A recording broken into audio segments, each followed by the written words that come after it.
थे ओडिशा गस्तरे आसुचंती प्रधानमंत्री नरेंद्र मोदी और यह समय रोड शो बाद अन्य किछि कार्यक्रम रही। भारतीय जनता पार्टी पक्षर प्रधानमंत्री गस्त कार्यक्रम नहीं कौन सब सूचना दि जाऊँगी आसतु तार सीधा सड़क चित्र देखी ना। समय खलिकोट एमती 3टी स्थान गस्त करेंगे से देखेबे चित्र जे आसाम रे किभली भाव में सरकार चली ओडिशा रे किभली भाव में सरकार चली जो कथा प्रधानमंत्री नरेंद्र मोदी कहीकि गले किभली भाव में आसाम विकास करुच्ची किभली भाव में छत्तीसगढ़ विकास करुच्ची बीजेपी सरकार थिबा कारणरू तार चित्र ओडिशावासी आगे दुई मुख्यमंत्री रखिबे।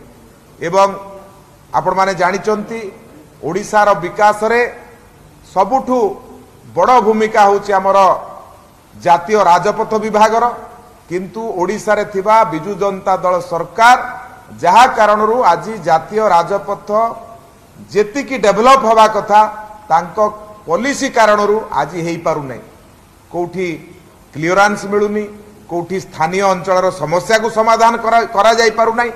तेणु तापे आसंता 8 तारिख दिन 9 तारिख दिन नितिन गडकरी जी पुरी आसीबे पुरीर कृष्ण प्रसाद रे गोटे बड़ सभा करिवे जोटी से देखेबे जे किभली भाव में ओडिशा सरकार सहयोग न करुवा कारणरू ओडिशा रे राजपथर विकास रे बाधा सृष्टि होउछि। तेणु कहीं डबल इंजिन सरकार रो कथा प्रधानमंत्री नरेंद्र मोदी कहते ताहा तांको वक्तव्यरू स्पष्ट भाव में बारी हब।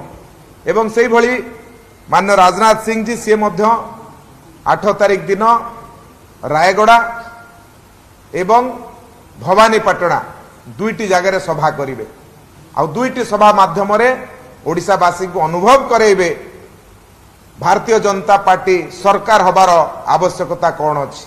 आज जो भली भाव में सोशल मीडिया रे वीडियो घूरी बुलुची दिवा स्वप्न बोली कहउचंती आमे तांको कहूचु जे जो विकास चित्र आपण देखौचंती निजे टी जाई वास्तव में देखंतु विकास चित्रटा को भली जगह रे पहुंची। आज भारत वर्षर यशस्वी प्रधानमंत्री जेतोले प्रश्न कले जे राम मंदिर किए कला तांकर उत्तर थिला आपणकर गोटिए भोट राम मंदिर कला किंतु दुख परितापर विषय विकास कथा कहला बेले कहउचंती जे आमे विकास करिचु।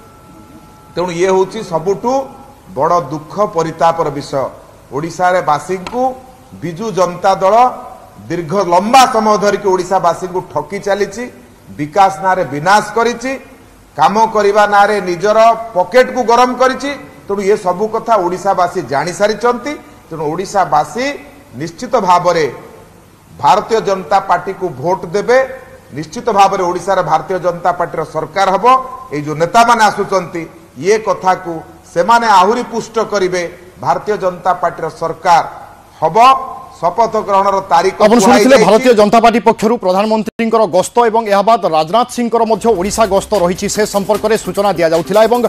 एनएच क्षेत्र में जातीय राजपथ क्षेत्र में राज्य सरकार किभली भाव में सहयोग करूना राज्य सरकार असहयोग कारणरू केमिति एनएच बा जातीय राजपथर वर्धित हो पारुनी तार कलेबर बढ़ी पारुनी से संपर्क में भारतीय जनता पार्टी अभियोग आनी। प्रधानमंत्री और राजनाथ सिंह जितेबाला ओडिशा गस्तरे आसबे ए सबू प्रसंग उठाइबे एक कथा कहते बीजेपी नेता गोलक महापात्र। तेणु समस्त नजर रहिबो भारतीय जनता पार्टी जितेबाला बड़ बड़ चेहरा बा बड़ बड़ नेता ओडिशा गस्तरे आसुचंती जो सबू प्रसंग कहुযাଉଛି से सबू प्रसंग को केमिति शाणित ढंग से उठाउचंती एवं जनसाधारण उपरे यार कौन सबू प्रभाव पड़ुची।